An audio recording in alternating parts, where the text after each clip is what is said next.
Welcome back to Focus Today, and what a delight and an honor to have back with us today Liz Peek. She's a columnist for FoxNews.com and the Fiscal Times, and I always respect her input and her knowledge and her background. Hi, Liz. Good to see you. Merry Christmas. Merry Christmas to you. Thanks for having me on. You bet. Well, a lot to talk to you about. Today's a big day in the Electoral College. What's your take?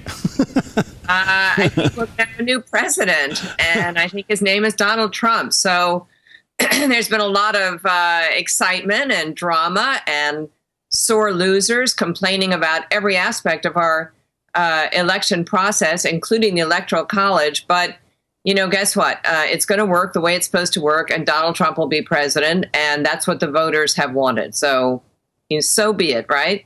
Yeah, and what about those who do deflect? I mean, what is that saying? I mean, is that just Democratic intimidation? Well, I think probably that has had some impact, but I think also it reflects the fact that this was a very unusual election in many respects. And obviously both candidates, Donald Trump and Hillary Clinton, were unprecedentedly unpopular. And so there is this schism between the popular vote and the Electoral College. But it is kind of ironic to remember not that long ago that Hillary Clinton was talking about how it was unpatriotic to question the outcome of an election. Since that time, any number of Hillary Clinton supporters have been protesting, sometimes rioting in the streets, caterwauling, complaining, and now basically trying to keep the Electoral College from carrying out the will of the voters.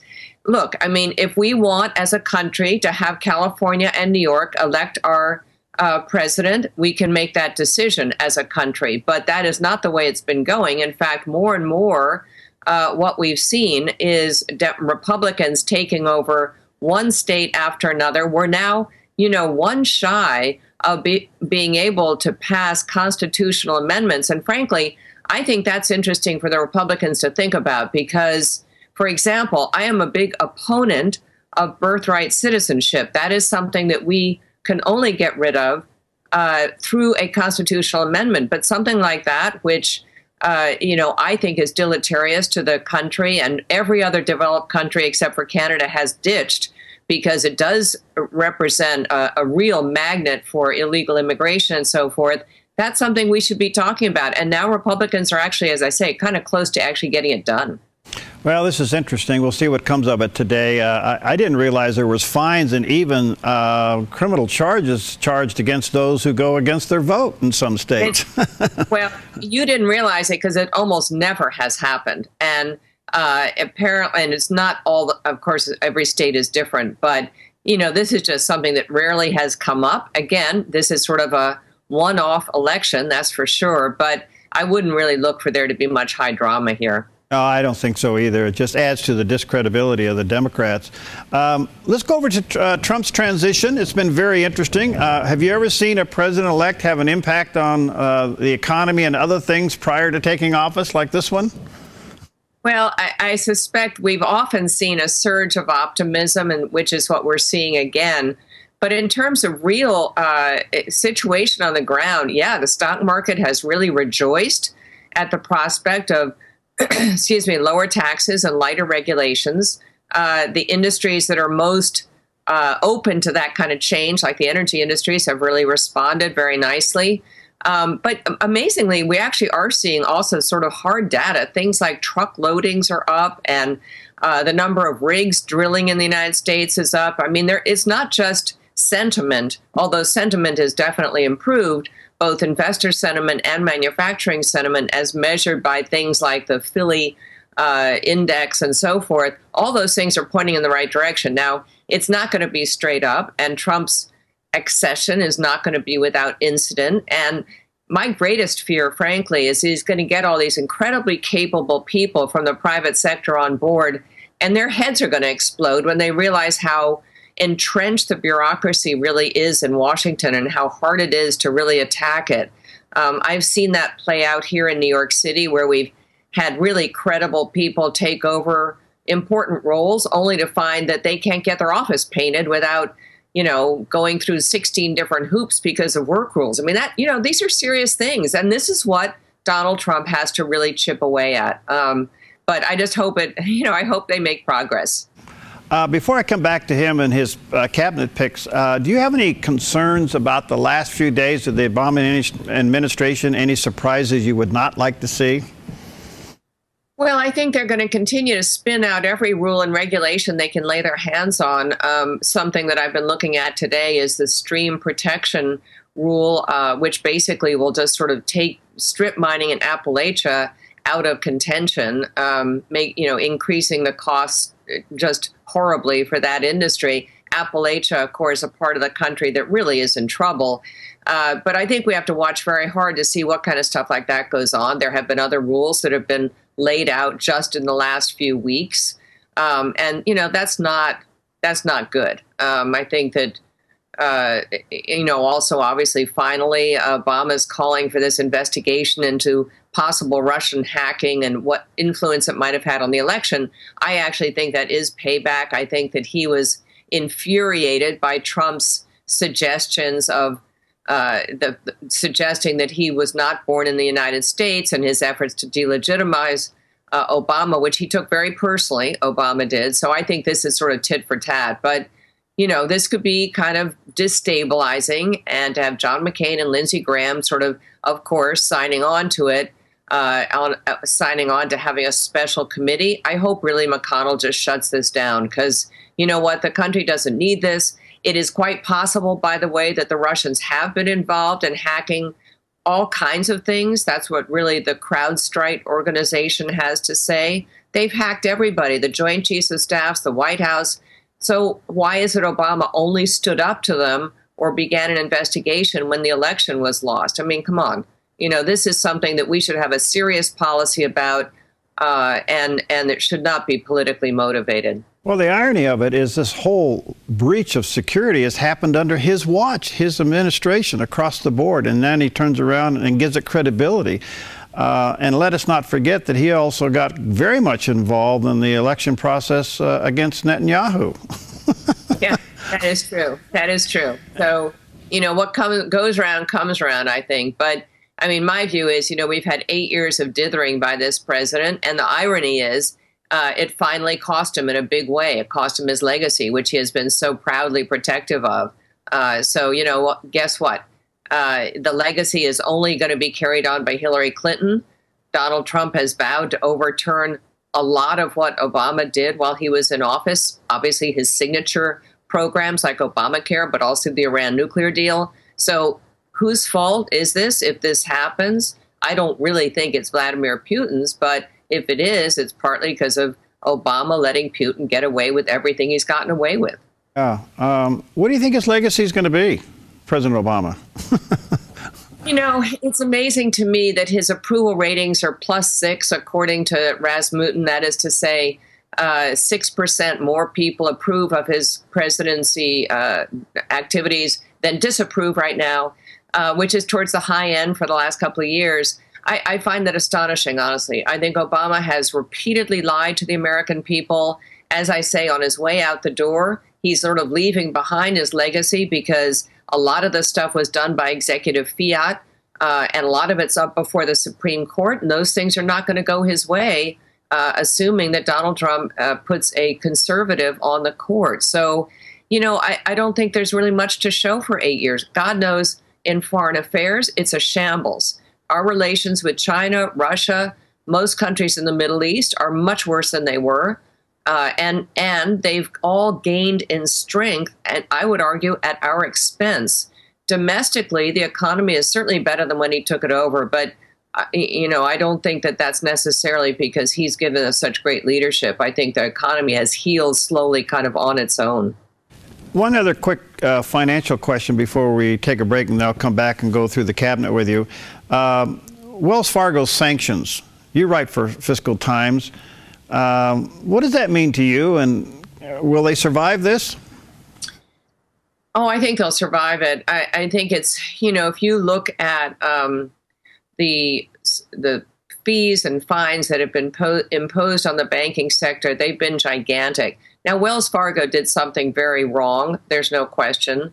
But one of the things that has happened in the stock market is people have begun to assume that there's going to be some backing off of the really draconian measures that have been taken against the banks. And here's why. Small businesses can't get financing. There was a long story about how the home builders haven't recovered, or home building as an activity haven't recovered in the last 8 years. A lot of that's because no one can get financing. And that's because the banks have had to put up so much capital and they've had such a hard time doing it that they've been shrinking their asset base. So guess what? If you're not going to make loans, no one's going to get financing. So we need to have a change on this. And the attitude already, I am told, has changed in terms of the way the comptroller of the currency office is treating banks. I think that's a good thing. All right, let me take a quick break here. We'll be right back with Liz Peek, columnist for foxnews.com and also Fiscal Times. You can go to lizpeek.com is her website. We'll take a quick break. We'll be right back. I'm Paulina Leiser, producer of Focus Today. Thank you for watching this video, and make sure to check our other videos at theDove.us.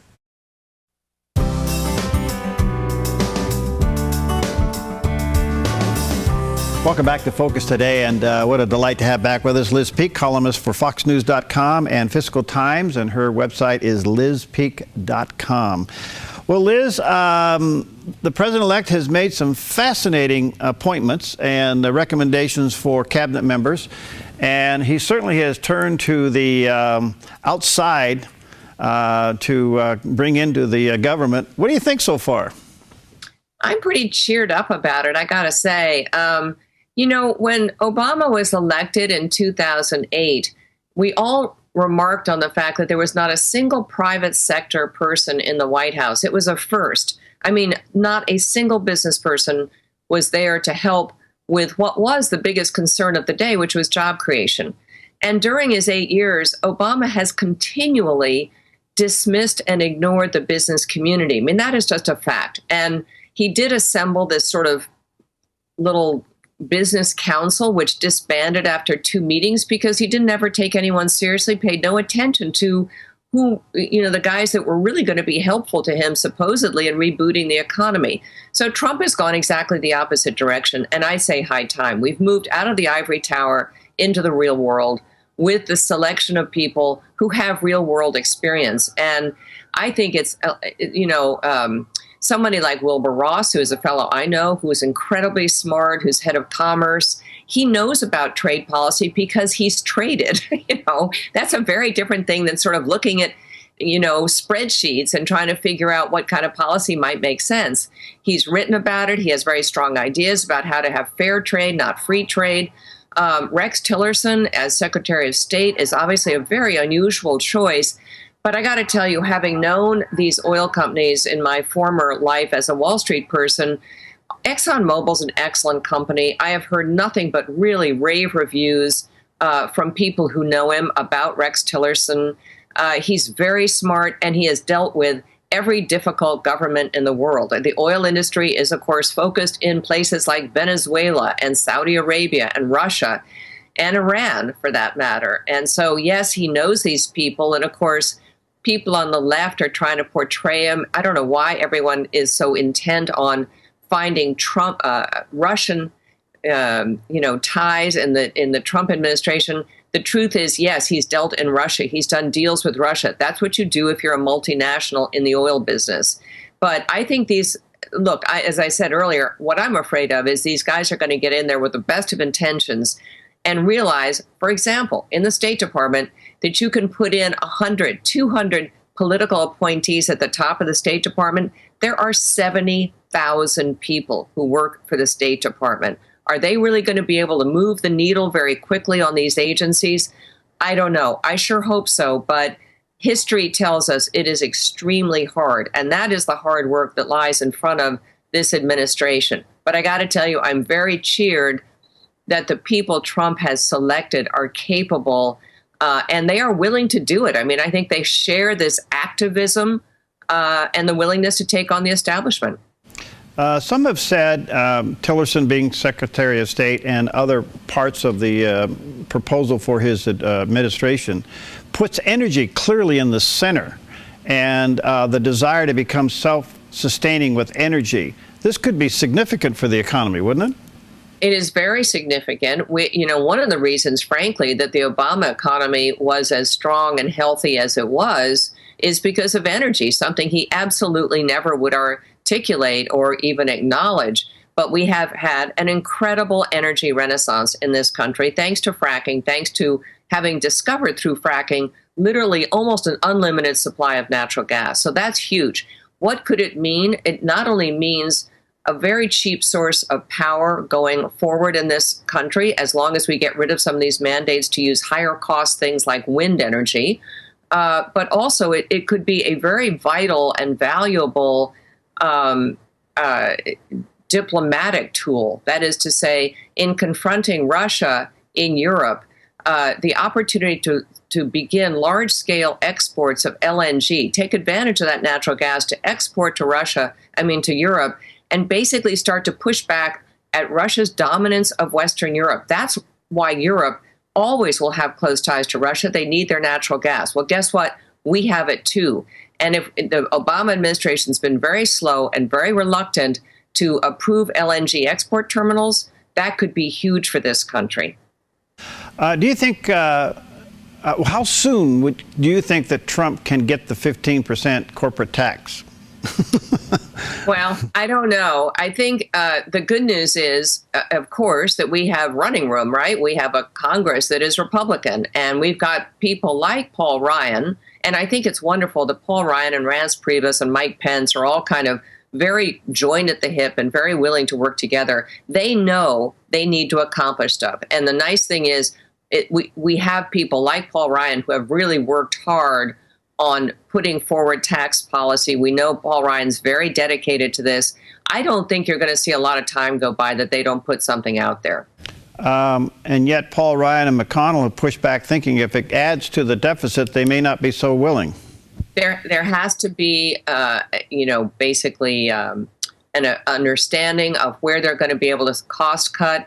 By the way, it isn't going to dent these big numbers, but I know that people going into the White House, running parts of the White House administration, are vowing to cut their staffs 50%. I mean, the idea that the federal government cannot cut costs is ridiculous. Remember during the sequester when it was like, oh, no, you can't cut domestic policy 5%. It's impossible. I don't know a CEO in America that has not had to cut their underlying costs by 5% at one point or another. That's what these guys are going to do. And I think they're going to hopefully be able to persuade McConnell et al. that they can make these numbers work. And by the way, they are talking about limiting, if not repealing outright, some of the big deductions that take away from tax revenues, whether it's mortgage deductions or charitable or whatever. They're not going to eliminate them totally, but I think there's going to be some balancing there. And I think that's good.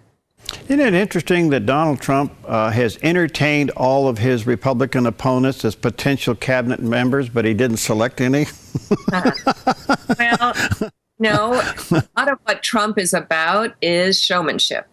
And I think what he has done is persuade the country via this show of people coming in and out of Trump Tower that he's open to everybody. He's open to environmentalists. He's open to people who totally disagree with him, like Al Gore.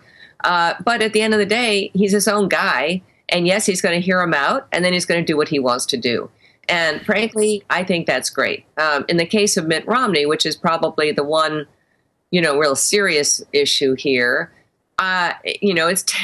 one wonders whether there wasn't a certain amount of torturing going on of poor Mitt Romney. And I actually think it was an opportunity lost. I think Romney should have been put in charge of the VA to turn it around. I mean, he is such a good manager. If anyone could actually bring that agency to heel and make it better, it might have been Mitt Romney. But now I'm sure he's out of this administration. But you know what? It was never going to work to have Mitt Romney, who was so judgmental about Trump and so dismissive of him, in a position of authority in that White House. I think it would honestly have been a catastrophe. Yeah, the pushback would have been unbelievable. The other thing that Donald Trump seems to be doing very well, he is driving the media crazy. And he's learned the secret of tweeting and also social media. We may see a new day with the White House press corps. I think we already have. I think he's made it clear through these YouTube videos that he's done and the tweeting and his goodbye rally, et cetera, or thank you rally, rallies, I should say, plural, that he's really eager to keep in touch with the American people without the filter of the New York Times and the New Yorker and the Washington Post interpreting what he's saying. He doesn't need interpretation. He wants people to know exactly what he's thinking, and that's what this twittering is all about, or tweeting. I'm not so sure that that shouldn't be reined in when he actually becomes president, but I frankly hope that he will put the press corps in their place. Honestly, I have never seen such an unfair assault on an individual of power in this country as the New York Times, which I read daily. I don't read the Washington Post daily, although I know it's almost as bad, has dished out to Donald Trump. And I know several liberals who voted for Hillary Clinton who just say it's unconscionable. I mean, it's delegitimized, frankly, that newspaper, and to their peril, because I don't know what they do from here. That is not to say they're going to give up. They're probably going to stay at it while their credibility still stays around 6%. So what does that mean? I don't know. Well, I think it just fosters greater and greater, more and more people going online for their news. There are a lot of other news organizations out there. I don't think it's good that people generally read what they agree with. I think that's a bad thing in our country. And, maybe there's room. Honestly, maybe there is room for an organization like Bloomberg or Yahoo to have truly both opinions presented every day on every topic. USA Today has a nice thing where they'll take an issue and they'll have a kind of right-headed commentary and a left-headed commentary on it. That's something I really applaud, and I wish more news organizations would do that. Do you think that Trump has played this Taiwan, China, one China policy pretty good? Yeah, I know it really made all the liberals' heads explode and the foreign policy establishment go crazy. I don't really see why. I mean, it seems to me that we have spent 8 years letting China and Russia dictate to us what we can say and do. And by we, I mean the White House. They have become increasingly belligerent, have embarrassed us on any number of fronts in terms of not only trade and cheating, but buzzing our ships, buzzing our aircraft. It's time someone stood up to both China and Russia. And I don't mean in a way that provokes a war, but in a way that just tells them there's a new sheriff in town. And I'm really happy to see that. And I think most Americans are. Yeah, you're right. The left and the press went crazy with it, but he continues. And I think we even seen it now with the follow-up with China taking over an underwater drone. And everybody went crazy with it like that. And then Trump says, just keep it. Well, the New York Times et al. Would like us to believe that that was Trump's fault. It is not Trump's fault that they picked up this drone. They picked it up because they know that our Navy under Obama is not going to do anything about that. And perhaps rightly so. You don't want an act of war, but they know that there will not be any pushback. I mean, these things have happened before with China. They test us. They will test Trump. But remember, Trump's not president yet. We still have President Obama. So they're still testing him. He's the guy in charge so far. And so I think it's offensive.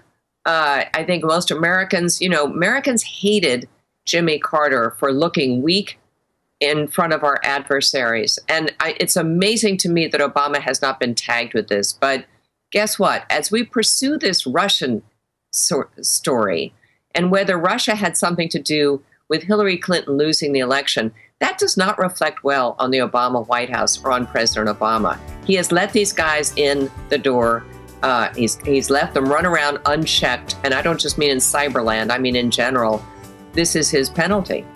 Yeah, I mean, the security breach is under his administration. Exactly right. Well, Liz, great to see you. Merry Christmas to you and yours. Thanks for all of your hard work, and thanks for letting us have a part of your day every so often. Look forward to many days ahead where it should be fun in the next 30 days. We'll see what happens. All right, Merry Christmas to you. Merry Christmas to you. Thanks so much. Okay. All right. And again, you can check her out at foxnews.com. Or you can go to Fiscal Times, and of course her own website is lizpeak.com. And what a tremendous resource. All right, we'll see you next time on Focus Today.